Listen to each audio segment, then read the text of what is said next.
தமிழா ஆரோக்கியத்திற்கு அலட்சியம் வேண்டாம். இப்போது உள்ள காலகட்டத்தில் தமிழர் பாரம்பரிய உணவை தமிழர்களே சாப்பிடுவதில்லை.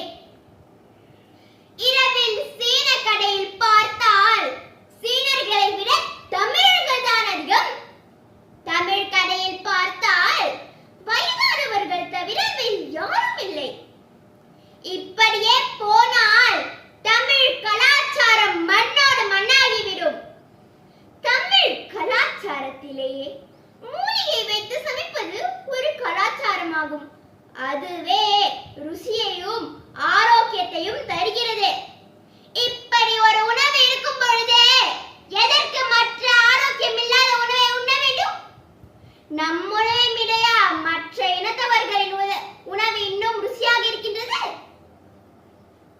நம் உணவை நாமே சாப்பிடவில்லை என்றால் சீனர்களா, மலாய்க்காரர்களா அல்லது அண்டையரா சாப்பிடுவார்கள்?